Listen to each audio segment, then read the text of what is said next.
Hi, and welcome to Perfect Imperfections by Dior. You guys won't believe this, okay? One of my friends who is really a avid watcher said they want to challenge me, okay? Not that they want to compete or anything, but they want to challenge me in such a way that they think that I can make a super duper chocolatey cake. And I said, I made chocolate cakes before. And they go, well, I didn't try it. And I said, okay. So supposedly they went to some restaurant and they were like, oh, there was this amazing chocolate cake. And I'm challenging you to make one equivalent or better than. And I said, well, how am I going to do that when I've never even tried that restaurant's cake? Anyways, they want to challenge me? Cool, that's fine, because guess what? It's Christmas and I love baking anyways. So I am going to show you guys how I am going to upgrade your box cake mix, okay? So since the challenge is to make it super chocolatey and delicious, I got this triple chocolate fudge cake mix by Betty Crocker. Okay, so we are going to make this a 2-layer round cake, okay? Now, before we get started with the mix and everything, I do want to get my pans situated. So I'm going to use some Crisco oil, and I don't know how you guys grease your pans, but this is how my mama taught me to do it a long time ago. I don't even think I was 10 years old, but this is how we used to do it. So you get a paper towel, you get your Crisco or your oil, whatever you're using, and you grease the pan. And you want to do this very well, but you don't want to leave like big chunks. You want to make it as smooth and even as possible, and always make sure you get in the crevices because you don't want your cake to stick to this at all. And if you're using a non-stick pan, I've never honestly baked a cake like this without greasing it, baking spray or something. So I have this grease. I'm going to do both of them, but I want to show you guys something different that you may or may not have heard of or tried. So instead of using regular flour, since we're trying to make this extra chocolatey, I'm going to use cocoa powder, okay? I'm going to use cocoa powder and I'm going to sift it in here. Now, because, you know, we're going to bake, I hope you got your oven turned on to 350 degrees, and I'm just going to sprinkle this on. It will make a little bit of a mess, but that's okay. And you want to get it evenly coated all the way around as well. And especially when you go around the edge, this is going to be the part that will make the mess. So once you have one done, you want to shake the extras off of here, okay? And you can literally dump it into this other pan. That will, one, save you some product, but also you're not wasting stuff. So that's what I'm going to do.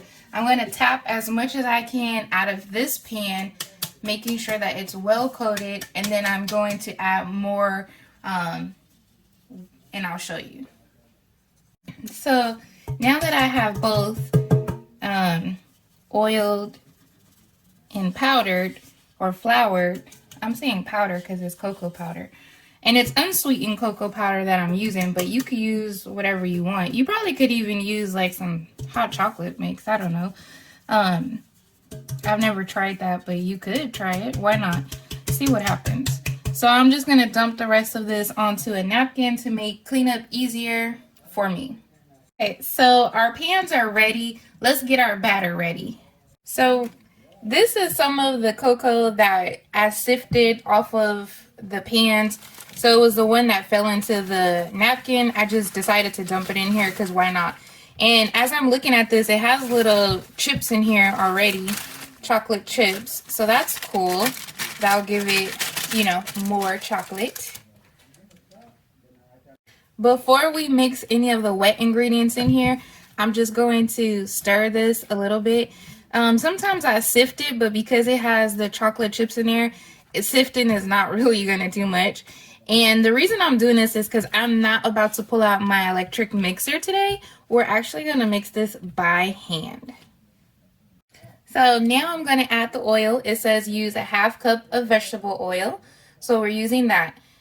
One thing I am going to change is it says to use 1 1/4 cup of water. We're actually going to use chocolate milk.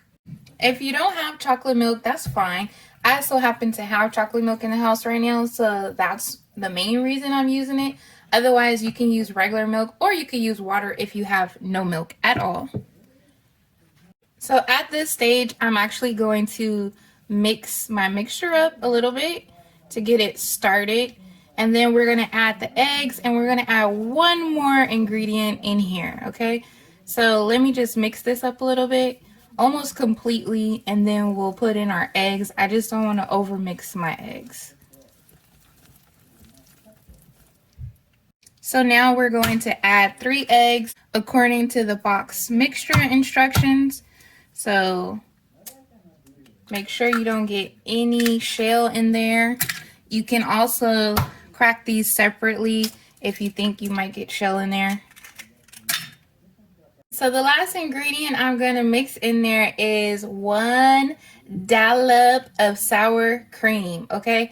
This is going to help keep our cake mix super moist. You could do this with any flavor cake. It does not change the flavor of the cake, but it helps box cake to stay super moist, okay?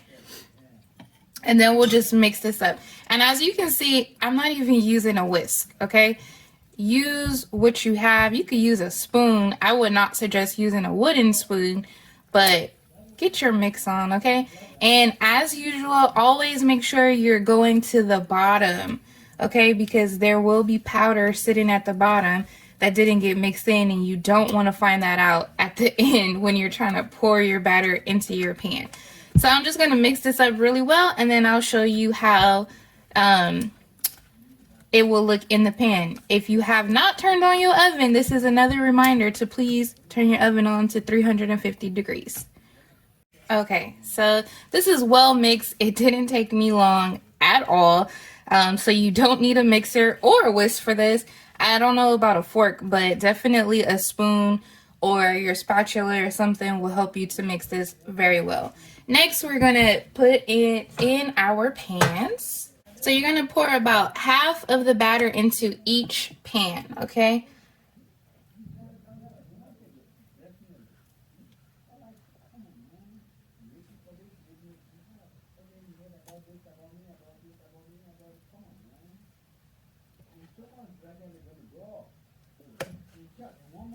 Once you get your batter in, you can just move it around, or you could tap it a little bit to try to level it out. Depends on what you want to do. Some people don't like to do this step. Some people do.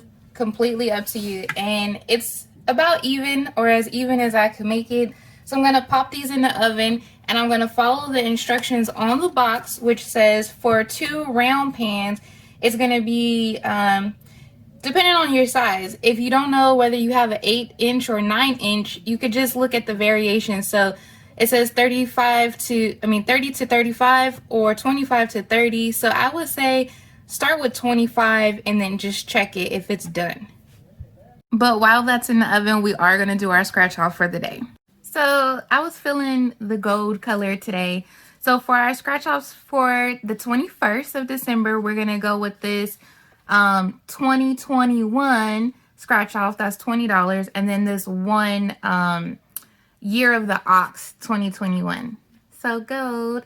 We'll see. Do I get the money back?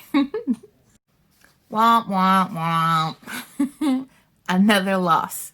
So $21 down the drain. Y'all should be learning from me, which means don't gamble, okay? Who am I to tell you what to do? But anyways, y'all see it? It's a losing battle for me for the most part. Yes, I win every now and then here and there, but I'm definitely losing a lot more than I'm winning. So it doesn't seem worth it. But only got a couple more days to go, so let me continue.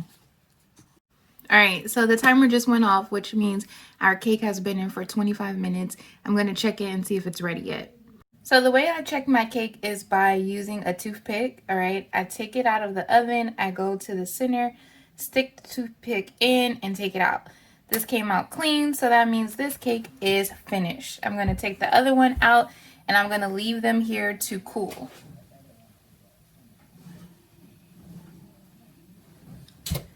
And I can just double check this one, but it should be fine. Yep, absolutely fine. Okay, so we're back in the kitchen and our cake is completely cooled off. I'm hoping that this doesn't embarrass me and it actually flips out nicely. So let's just try it. This is the bottom of the cake carrier. So I'm just going to use that, and I'm going to use it without a plate. And I'm going to tap around to hopefully loosen this thing out of the pan. I waited a little bit too long to take it out, and so it may not come out as easily, which it's not. All right, so I'm going to use this to try to lift it out. There is a such thing as waiting too long to take it out of the pan, and unfortunately I did just that this time around.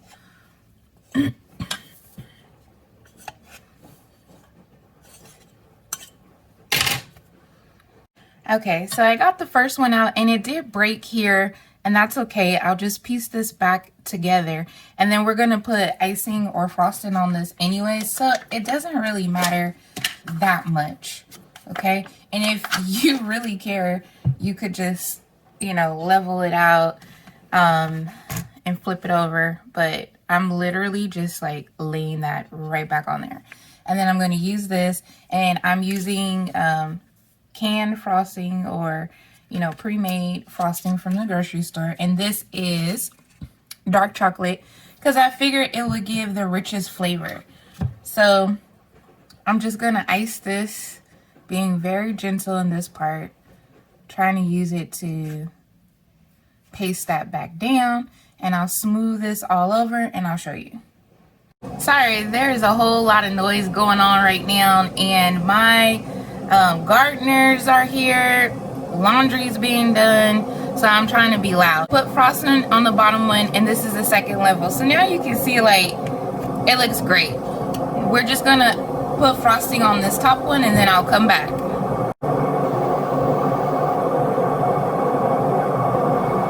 Make sure you put frosting on the sides.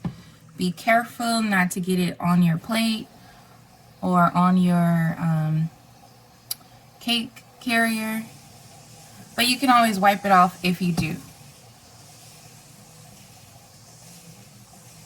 And just smooth it around. If you run into an area that's giving you a problem creating a hole like this, or, you know, picking up the cake, you can just add more frosting and go over, like patch it over and then smooth it out, and then you won't see it. Okay, so don't be freaking out if you run into an area like that. Okay, just add more frosting and smooth it over. It'll be fine. So since I can't taste this cake for you guys because it's not for me, it's not staying in this house, I'm gonna use some of the pieces that were stuck in the pan just to do a taste test for you. Is that okay? All right, so let me just get some of the crumbs and smash it together. So I got some cake. It's moist, it's chocolatey. This is good. I hope they like it. Okay, so I want to make this a little bit festive because it is during Christmas time, even though this is not for Christmas. So I have these Whopper candies that I'm going to use just to decorate it a little bit. And I actually don't have that many. These were from a leftover pack that we had originally bought for Halloween, but we didn't give them out, and they're chocolate coated, so I thought this would be great to add. I'm just gonna put them around in like a circle, but I gotta leave big spaces because I don't have that many. Okay, so I had enough to go around. I didn't get too close to the edge because I didn't want them to fall off, but I think this looks pretty cute. And I'm gonna grab some confectioner's sugar or powdered sugar, and I'm just gonna sprinkle a little bit over the top, kind of make it look like it's snowing or something. I don't know, I just want to make it look a little cute. Alright, So we're done decorating the cake. I think it looks super cute, super simple. You don't have to be a cake decorator to get it to look like this. It's very simple, as you saw. But I'm going to put the lid on, and this is a cake container that they actually gave me for my birthday one year because they baked me a cake, their first cake ever. It was so funny. So I kept the container all these years, and now I'm finally giving it back to them to say thank you, you know, for all of their support and everything throughout the years. Now, it is Christmas time, so I'm going to decorate this a little bit just to make it look a little bit more festive, and that's it. Now, even though this is a cake carrier that has a handle, I would not suggest carrying it from the top. I would carry it from the bottom, especially for the weight of this cake.